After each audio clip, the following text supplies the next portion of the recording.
We can make the best ad in the world, it won't do anything. And the client agreed, and we thought, this is great.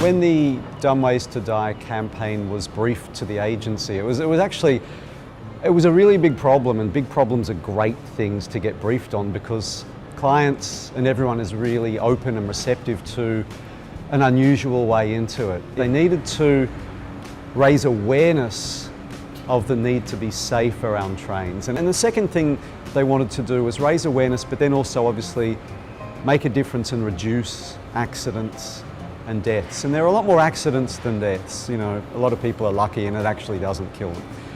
And the first thing we said to the client is, look, you know, advertising's not going to work. You know, if we make an ad and we can make the best ad in the world, it won't do anything. And the client agreed, and we thought, this is great.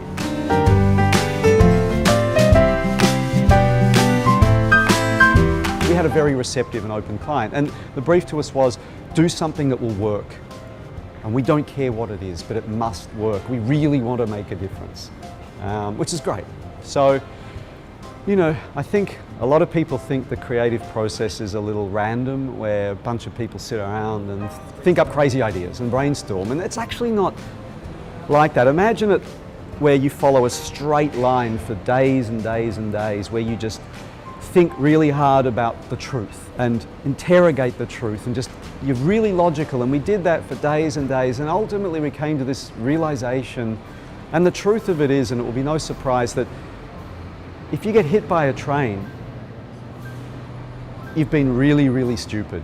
I mean, you can't accidentally get hit by one. They're on tracks. They don't jump out of nowhere. They're predictable. If you get hit by a train, it's your own stupid fault, truth. And no one wants to be stupid, especially, I mean, young people. No one wants to be stupid. A lot of people like to take risks, especially young people. You know, where you'll run across the tracks if the train's coming, or look at me, I can walk across the tracks. That's kind of risky and sort of cool, right, if you're young. But no one wants to be thought of as an idiot. No one wants to be thought of as stupid and dumb. So we thought, well, there's two truths here. That it's the stupidest way to die, right? Hit by a train, you're an idiot. But young people want to be seen as risk takers, but don't want to be seen as idiots. Maybe that's kind of cool. And we haven't done anything yet, no creative. This is just logical, and anyone could have thought of that because it's just there. But again, another truth fed this, which was an ad. You know, a piece of advertising wouldn't work, and it couldn't come from the authorities. It had to come from young person to young person. What are they interested in? Well, music, games, you know, stuff, not safety messages. So it kind of seemed obvious to us from that point, well, why don't we write a song? Why don't we write the happiest song in the world about dying? Because we thought that could be kind of cool. So it started with a song, and the first thing we did, I guess, started with, you know, was the name for the song. It just was Dumb Ways to Die. We thought this could be a good title, and you know, titles are good because you hear that and you think, I want to find out more. That sounds promising. If it was called Be Safe Around Trains, not promising. No one wants to know about that. Then we wrote the song. So I wrote the lyrics in one night at the agency, and there about 80% of the finished song was written in that night.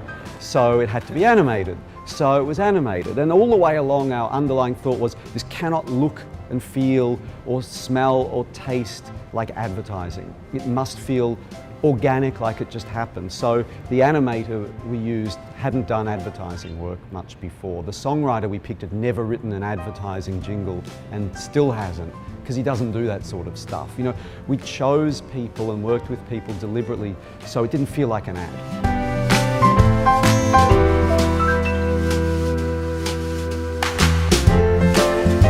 You know, a lot of people said 3 minutes was too long.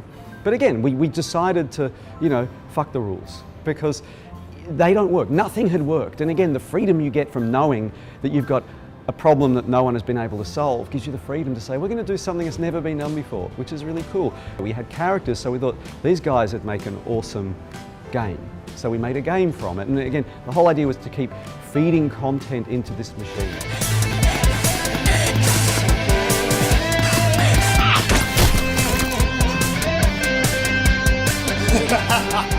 And to construct the 3-minute film, so for 2 minutes and 50 seconds, you had no idea that it was teaching you something until the very end, and you're like, oh.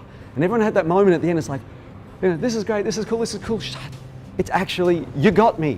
You made me watch a 3-minute safety ad. And they enjoyed that. And, you know, it was designed to be global from the outset, even though the target audience was just Australian young people. I mean, I kind of figured that the best way to make something popular locally is to make it a global phenomenon.